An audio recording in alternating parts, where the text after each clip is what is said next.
Hey champions, what's up with you? Thank you so much for coming back into my channel. That is hashtag Vinay's Vision and I'm your personal auxiliary Vinay Banekar. Oh my god, what a vibe paper this was.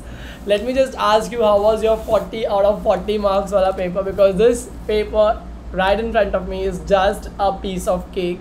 You need to grab it from the plate and just take a first bite of it and you will be like,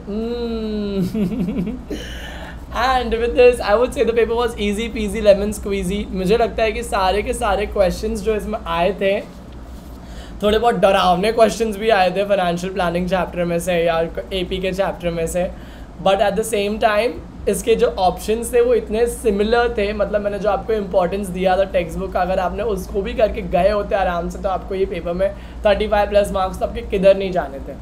I hope आपका paper बहुत easily, simply और sarcastically अच्छा गया रहेगा. Sarcastically मैं इसके लिए बोल रहा हूँ यहाँ पर क्योंकि थोड़े बहुत जो 1 मार्क के क्वेश्चन थे ना वो थोड़े बहुत ट्विस्टेड करके आए थे, जिसकी वजह से आपका ब्रेन जो है इनिशियल टाइम पे रोस्ट हो गया रहेगा. तो आपको ऐसा लगा होगा पेपर पूरा टाइम हार्ड ही रहने वाला है, बट नहीं, ज़्यादा का मैंने सॉल्व करके देखा, मुझे लगा कि पेपर बहुत ईजी है. तो यहाँ पर जो वियर्डेस्ट क्वेश्चन आए थे वो थे क्वेश्चन नंबर 2, यहाँ पर ये वाला जो एक वियर्ड क्वेश्चन था. देन अगेन यहाँ पर वो जो फेस वैल्यू वाला क्वेश्चन था, ये एक वियर्ड क्वेश्चन था जो 1 मार्क क्वेश्चन में आई गेस एग्जामिनर को नहीं डालना चाहिए था. तो यहाँ पर जिन्होंने पेपर सेट किया उन्होंने बहुत स्मार्टली सेट किया कि उन्होंने पहले ही आपको एकदम ग्रेव केस में डाल के रखा है, ग्रेव यार्ड में डाल के रखा है, एंड बाद में they have took you to heaven. तो अगर आपने ग्रेव यार्ड में सर्वाइव किया रहेगा तभी आप हेवन का वे बना पाए होगे. And with this, I would tell that paper was throughout the time very easy and very charming, I must say. And यहाँ पे जो questions थे, जो equation बने थे यहाँ पे formula method से solve करना, इतने simple questions, कुछ आपको arrange करने की भी ज़रूरत नहीं है. पूरा already ax² + bx + c = 0 के फॉर्म में ऑलरेडी करके दिया हुआ है. मैंने आपको बोला था ना फॉर्मूला मेथड का एक क्वेश्चन पक्का आएगा. आप कंप्लीटिंग स्क्वायर फैक्टराइजेशन को गोली मारो, नहीं पूछेंगे, बट उन्होंने फैक्टराइजेशन को यहाँ पर पूछा था. यहाँ पर ही क्वेश्चन देखा था मैंने, हाँ, फैक्टराइजेशन वाला. बट गेस व्हाट, यहाँ पे ऑप्शंस जो थे ये वाले क्वेश्चन में बहुत ही ज़्यादा इजी थे एंड आउटस्टैंडिंग थे. तो आई गेस आपने ऑप्शंस को अटेम्प्ट करके पेपर को बहुत ही चार्मिंग अगेन बनाया रहेगा. एंड उसके साथ में जो फाइनेंशियल प्लानिंग के क्वेश्चन थे वो थोड़े बहुत थे, लीनियंट क्वेश्चन थे, ज़्यादा इतने हार्ड भी नहीं थे. यहाँ पर ये क्वेश्चन था, ये वियर्ड शिट क्वेश्चन था. 50 shares of face value ₹10 में परचेज फॉर मार्केट वैल्यू ₹25. तो प्रीमियम यहाँ पे 15 का था. Company declare 30% dividend on the shares, then find sum invested, dividend receive, rate of return.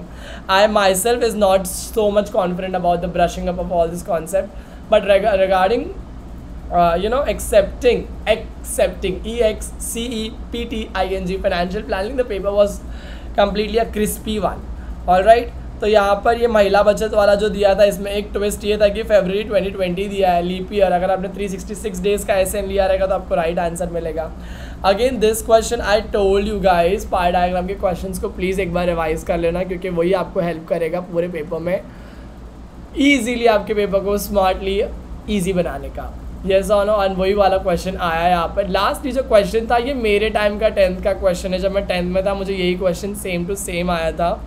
And मैंने आपको बोला ना, एजुकेशन हैज़ बिकम रॉटन. रॉटन मतलब इतना बकवास हो चुका है कि कोई भी चीज़ उन लोग रिपीट करके वापस से पूछ ही लेते हैं. And that's it. I would tell you that just do not worry और panic if your paper has not gone well. Make sure करना कि आप ज्योमेट्री के लिए पूरा सर्वाइव कर रहे हो. मैंने ऑलरेडी ये वीडियो बनाने के पहले ज्योमेट्री के 2-3 वीडियो बना के रख दिया है. इमीडिएटली ये वीडियो और पेपर सोल्यूशन के वीडियो आने के बाद में मैं उन लोग तीनों वीडियो को अनलॉक कर दूंगा. एक मैंने ज्योमेट्री का टेक्स्ट बुक का इंपॉर्टेंस का वीडियो बनाया है जिसमें से आपको ज्योमेट्री के टेक्स्ट बुक के इंपॉर्टेंस को लेना है. उसके साथ आप प्रैक्टिस करोगे तो आपको 30 मार्क्स आ जाएगा ज्योमेट्री के पेपर के इंपॉर्टेंस में. जो मैंने यहाँ पर आपको अलजेब्रा का पेपर का इंपॉर्टेंस बताया था उसमें से आपको 35 मार्क्स ये पेपर के अंदर मुझे सामने दिख रहा है. क्या पता अगर आपने वही किया रहेगा तो आपको 35 मार्क्स मिल जाते थे.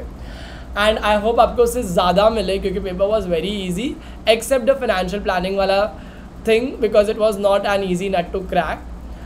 Now moving further ahead we have this particular thing in my mind that trigonometry का मैंने सम सिखाया है तो आप उसको प्लीज़ एक बार प्रैक्टिस कर लेना. मैंने पेपर कैसे प्रेजेंट करने के आपको ज्योमेट्री का जहाँ पर आपके मार्क्स कट सकते हैं. देखो अलजेब्रा इंग्लिश हिंदी मराठी का चला गया पेपर अभी, 4 पेपर। अभी आपका जो 5वां पेपर ज्योमेट्री है ये थोड़ा सा ऐसा टर्मोइल पेपर है, ये आपको ड्रेन कर सकता है, एग्जॉस्ट कर सकता है, एट द सेम टाइम आप कंफ्यूज रह सकते हो कि मेरा मार्क्स कहाँ कट सकता है। तो मैं आपको बता दूँ यहाँ पर आपके मार्क्स कटने के जो चांसेस है वो ज़्यादा करके कहाँ पर है, वो मिस्टेक्स में जो आपको अवॉइड करना है। वो मिस्टेक्स क्या है तो वो आपको वीडियो में मालूम पड़ जाएगा, प्लीज़ वो वीडियो देखना। चैनल को सब्सक्राइब नहीं किया है तो करिए, it is just your channel, you should do it. Until we meet for the very next time, all the best, keep learning, keep hustling. Until we meet, all the best.